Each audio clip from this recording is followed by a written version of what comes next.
Hello friends, I am Shivani and this is the part 3 of Happy Marriage Japanese drama and episode की starting होती है। हम हकूतो को देखते हैं जो कि चीवा को किस करने वाला होता है, बट चीवा समझ नहीं पा रही होती वो क्या करे एंड यहाँ पर उसे धक्का दे देती है और कहती है मुझे शावर जाना है, पहले मैं शावर जाना चाहती हूँ। एंड उसे बताया था कि शावर इस साइड है एंड यहाँ पर वो शावर में नहाने के लिए चली जाती है और समझ नहीं पा रही होती है कि वो किस तरीके से अपने आप को उसके सामने कन्फेस करे एंड क्या किया जाए। एंड अब उनकी शादी भी हो गई है तो वो काफ़ी कन्फ्यूज़ होती है। एंड जब वो बाहर आती है थोड़ी डरी हुई होती है, सहमी सी होती है एंड बाहर आकर देखती है कि जो हकूतो वो ऑलरेडी सो चुका है। अब वो क्योंकि काफ़ी थका भी हुआ था तो यहाँ पे वो समझ नहीं पा रही होती कि अब क्या करे।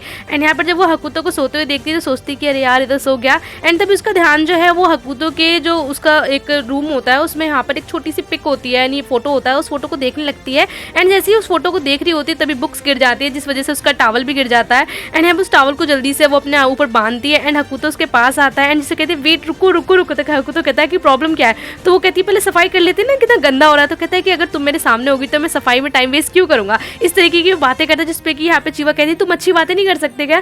तो जिसपे कि यहाँ पे हकूतो थोड़ा कंफ्यूज होता है, कहता है कि अब ये मत कहना कि तुम्हारा ये फर्स्ट टाइम है। एंड ये सुनते ही यहाँ पर चीवा को बहुत एम्बेरसमेंट होती है और वो वहाँ से भागकर चली जाती है। तो कहते हैं इसको क्या हुआ। एंड यहाँ पर वो जाता है तो कहता है कि तुमने फिर से अपने आप को लॉक कर लिया। तो कहती है कि मुझे कुछ पैसे दो टैक्सी के लिए, मैं अपने घर जाना चाहती हूँ। एंड यहाँ पर वो अपने घर आ जाती है जिसपे कि गुस्सा करने लगती है, कितना बेकार आदमी है, तमीज़ भी नहीं है। या उसके डैड कहते हैं बेटा तुम यहाँ कैसे, तुम गुस्सा क्यों हो। एंड इस तरीके से वो अगले दिन अपनी जॉब पर जाती है जहाँ पर वो अपने फ्रेंड्स को बता रही होती है वो आज काफ़ी बिजी है, लेकिन उसकी फ्रेंड उसको जाने के लिए बोलती है। तो जिसपे कि यहाँ पर यागुमी कहता है कि अगर चीवा जाएगी तो मैं भी घूमने चलूंगा। एंड इस तरीके से ये सभी लोग प्लान बनाते हैं आउटिंग का। एंड यहाँ पर ये लोग बहुत ज़्यादा खुश होते हैं, लेकिन तभी चीवा का ध्यान जो है एक जनरल स्टोर में पड़ता है जहाँ पर जो सफाई वगैरह की चीज़ें होती है वो रहती है। तो उसको एकदम दिमाग में आता है कि यार हकूतो का जो रूम था या अपार्टमेंट था वो कितना गंदा था। उसके फ्रेंड्स कहते हैं तुम ये सब क्या कर रहे हो। तो जिसपे चीवा कहती है कि मुझे ना आज कुछ इंपॉर्टेंट काम है तो मैं तुम्हारे साथ नहीं आ पाऊंगी। जिसपे थोड़ा यागामी अपसेट हो जाता है। वहीं हम देखते हैं चीवा जो है सफाई करने के लिए आ जाती है एंड वो देखती है कि सब कुछ ऑलरेडी साफ हो चुका है। तो कहती है ये किसने साफ किया।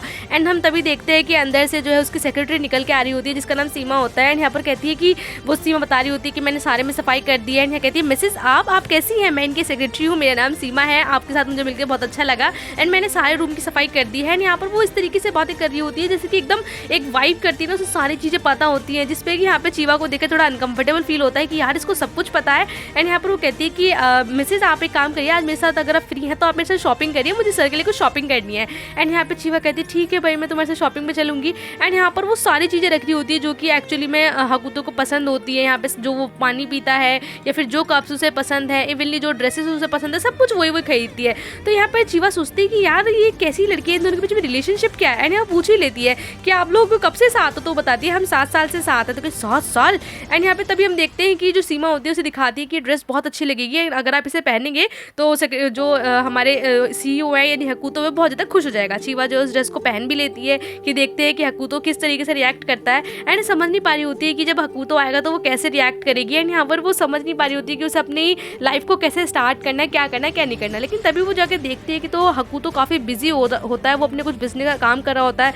तो यहाँ पर चीवा उसको डिस्टर्ब नहीं करती है एंड चुपचाप जाकर लेट जाती है। हम देखते हैं कि हकूतो काफ़ी बिजी होता है एंड वो अपने काम को काफ़ी लगन से कर रहा होता है। चीवा थकी भी होती है तो वो अपने बेड पर सो जाती है कि वो हकूतो का वेट कर लेगी। एंड यहाँ पे वो समझ नहीं पा रही होती है कि मैं जिस इंसान के साथ रह रही हूँ मुझे उसके बारे में कुछ पता ही नहीं है, वो क्या है क्या नहीं, ना मुझे उसके डिसलाइक्स पता है ना ही मुझे उसके लाइक्स पता है। तभी हम देखते हैं कि यहाँ पर जो हकूतो होता है वो थका हारा बेड पर आके सो जाता है और वो आते ही सो जाता है। एंड चीवा सोचती है कि यार ये मुझसे कुछ बोलेगा कहेगा, लेकिन वो बहुत गहरी नींद में सो चुका होता है, वो बहुत थक रहा होता है। तो चीवा फिर उसे डिस्टर्ब नहीं करती है। एंड यहाँ पर उसे थोड़ा सा अजीब लगता है कि शायद वो उससे बोलता है, लेकिन वो उसे कुछ नहीं कहता, वो चुपचाप सो जाता है। फिर हम नेक्स्ट डे देखते हैं कि यहाँ पर चीवा जो है बहुत अच्छा जो सुबह ब्रेकफास्ट बनाती है। एंड यहाँ पे हकूतो से पूछता है कि तुमने बनाया। तो कहती क्या आपको ब्रेड पसंद है। कहता है ब्रेड नहीं, तुमने खाना बहुत डिलीशियस बनाया।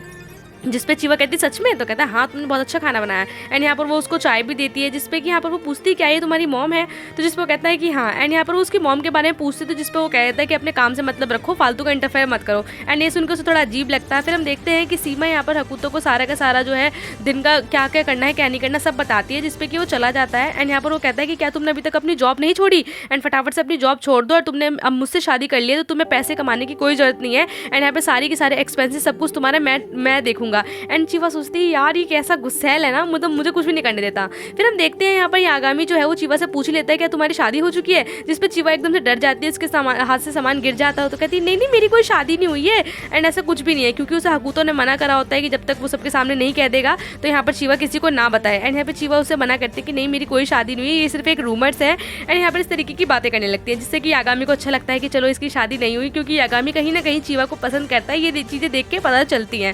फिर हम देखते हैं यहाँ पर एक दूसरे से बातें करने लगते हैं, जिसमें कि यागामी बताता है कि वो किस तरीके से अपनी यूनिवर्सिटी में मेहनत कर रहा है एंड वो बहुत जल्दी एक IT कंपनी स्टार्ट करेगा। एंड वो जो है अपनी सारी चीज़ें बताता है कि उसे यहाँ पर काम करना तुम्हारे साथ बहुत अच्छा लगता है, मतलब वो बताता है कि उसे चीवा के साथ काम करना कितना पसंद है। तभी हम देखते हैं कि यहाँ पर सेक्रेटरी आती है एंड यहाँ पर यहाँ इन दोनों को कहती है कि दोनों काम पर लगो। फिर हम देखते हैं कि यहाँ पर जहाँ पर मीटिंग होने वाली होती है, यहाँ पर सभी लोग काम कर रहे होते हैं, जहाँ पर कि हकूतो अपना इंट्रोडक्शन दे रहा होता है कि वो मामिया हकूतो है एंड यहाँ पर वो नया काम स्टार्ट करने वाला है। तो तभी चीवा का दिमाग में आता है कि यार ये तो वही जगह है जहाँ पर आज हकूतो की मीटिंग है। तो वो यहाँ पर सारा काम फिनिश करने के बाद यागामी से कहती है कि क्या मैं थोड़ी देर के लिए कुछ और कर सकती हूँ, मुझे किसी से मिलना है जो इस बिल्डिंग में ही है। तो जिस पे यागामी उसको हाँ बोल देता है। तो तभी हम देखते हैं कि चीवा भगी भगी जाती है उसी बिल्डिंग में, यानी उसी फ्लोर पर जहाँ पर हकूतो की मीटिंग हो रही होती है। उसे दूर से देखती है तो उसे हकूतो दिख भी जाता है एंड यहाँ पर वो हकूतो को देख के खुश भी हो जाती है कि उसने फाइनली उसे देख ही लिया। लेकिन तभी हम देखते हैं कि हकूतो के पास एक बहुत सुंदर सी लड़की आकर खड़ी हो जाती है एंड यहाँ पर लड़की काफी सुंदर होती है, जिसमें कुछ सोच रही होती है लड़की कौन है। फिर पीछे से देखते हैं मिशेल हार्ट्स कंपनी की जो CEO होती है एंड पीछे देखते हुए सीमा ये सब उसे बता रही होती है। तो सीमा कहती है तुम्हें सब कुछ पता है, तुम हमेशा इसके आगे पीछे रहती हो। एंड वो कहती है कि आपको कुछ पता नहीं है, एक बात बताओ कल मैंने जो आपको ड्रेस दी थी क्या वो ड्रेस आपने पहनी, सर ने क्या किया क्या नहीं किया। एंड इस तरीके से बातें करने लगती है। तो बताती कुछ भी नहीं हुआ। तो कहती तुम दोनों कैसे हो ना, मैं चाहती हूँ भले तुम्हारी शादी कॉन्ट्रैक्ट मैरिज है लेकिन तुम दो जिसमें एक जान बन जाओ, तुम्हारी जो लाइफ है बहुत अच्छी चले एंड बहुत अच्छी, इस तरीके की बातें करने लगती है। जिसपे क्या चीवा को गुस्सा आ जाता है कि आप किस तरीके की सेक्रेटरी हैं, आपको प्रॉब्लम क्या है, आप इतना मतलब इतनी चीज़ें कैसे जानती हैं। फिर हम देखते हैं यहाँ पर चीवा उस पर गुस्सा हो रही होती है। तभी हम देखते हैं कि इन दोनों की नज़र उस पर पड़ जाती है, जिसपे कि वो लड़की पूछती है कि ये कौन है एंड यहाँ बता ही देता है कि ये मेरी वाइफ है। तो जैसे सुन के समझ नहीं आता कि ये वाइफ है। तो जिसपे कि यहाँ पे हमारा जो हकूतो होता है कहता है ये मेरी वाइफ है, लेकिन मैं चाहता हूँ कि तुम अभी इसे ये बात किसी को ना बताओ, इसे सीक्रेट रखो, क्योंकि जब तक मैं इस बात को अनाउंस नहीं कर देता। तो यहाँ पर उसकी जो फ्रेंड होती है वो भी कह देती है ठीक है मैं किसी को नहीं बताऊंगी। एंड हम देखते हैं इनकी नॉर्मल कन्वर्सेशन स्टार्ट हो जाती है एंड हम देखते हैं हकूतो वहाँ से चला जाता है, लेकिन वो लड़की जो है वो बार बार यहाँ पर चीवा को ही देख रही होती है कि कैसी लड़की है एंड यहाँ पर उसकी तारीफ भी करती है, बट उसका ध्यान अभी भी चीवा की तरफ ही होता है। हम देखते हैं चीवा घर आ जाती है एंड यहाँ पर हकूतो भी आ जाता है। तो हकूतो से कहता है कि तुम बिल्डिंग में क्या कर रही थी, तुम बिना मुझसे पूछे कोई काम क्यों करती हो, तुम्हें समझ में नहीं आता। जिस पे चीवा कहती है मैंने क्या बिना मतलब की काम करा, मैं तो बस घूमने गई थी। और एक बात बताओ, तुम जो मुझसे ना हमेशा सब चीज़ें छुपाते हो, ये बताओ आखिर ये सीमा के साथ तुम्हारा रिलेशनशिप क्या है एंड तुम्हारा बैकग्राउंड क्या है। जिसपे वो बताता है कि तुम्हें पता है वो कितने साल की है, वो 55 साल की है, बिल्कुल मेरी माँ की उम्र की। कहती है अच्छा, उन्हें देख के तो लगता ही नहीं, एंड वैसे भी तुम जो है मुझसे सारी बातें छुपाते हो, मुझे कुछ भी नहीं बताते। एंड यहाँ उसे किस करने लगता है, जिसको कहती है कि मेरा मतलब ये नहीं था कि हर चीज़ को इस तरीके से ही कहा जाए, मेरा मतलब ये था कि तुम मुझसे सारी बात शेयर करो। और गुस्से में वो यहाँ इस घर को छोड़कर चली जाती है। फिर हम देखते हैं वो अपने घर आ जाती है, तो जिसपे उसके डैड कहते हैं बेटा तुम तो बड़े दिन बाद आई। एंड यहाँ पर उसके डैड ने सारे में एकदम गंदगी मचा रखी होती है। तो कहती है क्या कर रखा है डैड, हर जगह जहाँ जाती हूँ वहाँ मुझे काम करना पड़ता है, वहाँ जाके उसकी सुनो, यहाँ आकर तुम्हारी सुनो, सब जगह गंदगी कर रखी है। एंड वो कहती है कि आप तुम गुस्सा क्यों हो। तो कहती है मैं वहाँ क्यों रहूँ, वहाँ मेरे अलावा और भी लोग हैं जो उसका काम कर देते हैं। फिर हम देखते हैं वो अपने डैड पे गुस्सा करने लगती है कि आप ये सब खाएंगे तो बीमार पड़ जाएंगे। तो उसका डैड कहते हैं बेटा मैं बहुत स्ट्रांग हूँ। फिर हम देखते हैं यहाँ पर वो जो है खाना बनाने लगती है अपने डैड के लिए, कुछ मतलब हेल्दी खाना। एंड इस तरीके से उसके डैड कहते हैं कि तुम गुस्सा क्यों हो रहे हो, वैसे भी मैं तुम्हारे हस्बैंड की अभी तक फैमिली से नहीं मिला, मैंने सुना है कि तुम्हारी हस्बैंड की जो मॉम है वो एक्सपायर हो चुकी है, बट उनके डैड मैंने सुना है कि वो बीमार है। तो तुम्हें ही लगता कि हमें उनसे मिलना चाहिए, वैसे भी हमारा हक है। एंड उनके जो डैड है वो बहुत ज़्यादा बीमार है। तो जिसपे कि यहाँ पर हमारे चीवा के दिमाग में भी आता है कि बात तो डैड सही कह रहे हैं, मुझे जो है वो हकूतो के डैड से मिलना चाहिए। एंड यहाँ पर वो इस तरीके से उनके बीच में नॉर्मल कन्वर्सेशन स्टार्ट हो जाती है। हम देखते हैं कि यहाँ पर जो उसके डैड है उसको अपनी बातों में फंसला रहे होते हैं कि हाँ तुम ये करो वो करो। एंड फिर हम देखते हैं कि यहाँ पर उसके बार बार दिमाग में आ रहा होता है चीवा के कि क्या उसे उसके डैड से मिलना चाहिए या नहीं मिलना चाहिए। लेकिन फाइनली वो ये डिसाइड कर लेती है कि वो उसके डैड से जाकर मिलेगी। एंड यहाँ वो एड्रेस निकाल के फ्लावर्स वगैरह लेके उसके डैड से मिलने पहुँच जाती है। फिर हम देखते हैं जैसे ही वो वहाँ पहुँचती तो बताती है कि मैं जो हूँ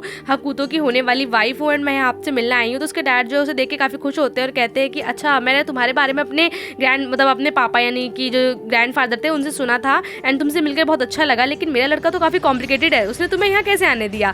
तो कहती है कि हाँ वो थोड़ा कॉम्प्लिकेटेड है। तो जिसपे कि उसके डैड कहते हैं बट वो मेरी वजह से ही ऐसा है, मैंने ही उसे ऐसी सिचुएशन में डाला जिस वजह से वो ऐसा हो गया है। एंड यहाँ उसे सॉरी बोलती है कि वो आ नहीं पाया बट मैं आ गई हूँ। तो उसके डैड कहते हैं कोई बात नहीं, मुझे इसमें कोई दिक्कत नहीं है, सिर्फ मेरी वजह से ही हो रहा है क्योंकि मैं काफ़ी पे बीमार हूँ एंड मैं अपने बेटे से नहीं मिल सकता, लेकिन मुझे बहुत अच्छा लग रहा है कि तुम जैसे इंसान जो है उसकी लाइफ में आ चुकी हो तो मुझे कोई टेंशन नहीं है। इस तरीके से उसके डैड बहुत अच्छे से बातें करते हैं, बहुत अच्छे से उसको मतलब उसको बताते हैं कि वो कितना अच्छा है कितना नहीं। फिर हम देखते हैं कि यहाँ पर हकूतो भी जो है वो इस मामिया हकूतो में अपनी सारी की सारी बताता है कि जो भी इनकी कंपनी में अपना एक न्यू इंट्रोडक्शन देता है कि ये पोजीशन उसे मिल गई है। एंड यहाँ पे सभी के सभी जितने भी शेयर मेंबर्स होते हैं वो भी होते हैं। कुछ लोग होते हैं जो कि यहाँ पर हकूतो को पसंद नहीं करते, खासकर फैमिली मेंबर्स ही होते हैं, लेकिन बाकी सब लोग जो हैं वो यहाँ पर हकूतो की जितनी भी क्वालिफिकेशन या जो भी उसने अचीव करा है इन सब चीज़ों से काफ़ी खुश होते हैं। तो लगता है कि ये प्रेसिडेंट बनने के एकदम लायक लड़का है। एंड यहाँ पर अपनी वो सारी चीज़ें बताता है कि क्या क्या उसने किया है एंड क्या वो कंपनी को किस तरीके से एक स्क्रैच से लेकर एकदम आसमान की ऊंचाइयों तक पहुंचा देगा। एंड यहाँ बताता है कि अगर आपको किसी भी तरीके का शक हो तो आप मुझसे पूछ सकते हैं, मैं इस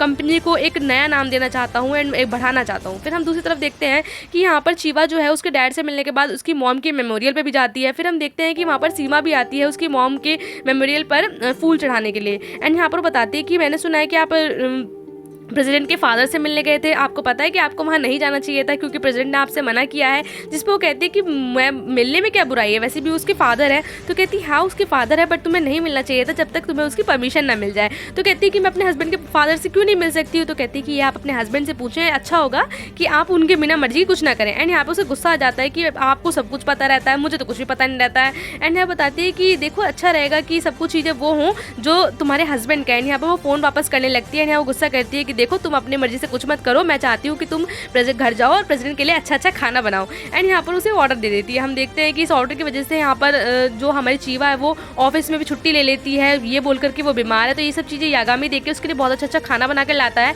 एंड यहाँ पर चीवा तो होती नहीं थी जो कि ये खाना जो है उसके डैड ले लेते हैं और कह देते हैं कि चीवा ना एक्चुअली बाहर गई है। एंड यहाँ पर यागामी को चीवा से मिलने ही नहीं देते। एंड यहाँ पर यागामी सोचता है कि यार चीवा बीमार है। वहीं हम देखते हैं कि यहाँ पर चीवा जो है बहुत टेस्टी टेस्टी खाना बनाती है जो कि एक्चुअली में हकूतो को पसंद होता है। तो हकूतो कहता है तुम आज कैसे खाना बना रही हो, सोमा कहाँ है। तो कहती है कि एक्चुअली मुझे सोमा ने सिखाया कि ये खाना आपका फेवरेट है। एंड यहाँ पर ये दोनों खाना स्टार्ट करते हैं जिसपे कि खाने के बाद यहाँ पर हमेशा जो है हकूतो चीवा के खाने की तारीफ करता है। एंड यहाँ बताती है कि मैं आज तुम्हारी मॉम की मेमोरियल पर भी गई। एंड यहाँ कहती है अच्छा तो अच्छी बात है। तो यहाँ बताता है कि मैं तुम्हारी वाइफ हूँ तो मैं इतना तो कर ही सकती हूँ।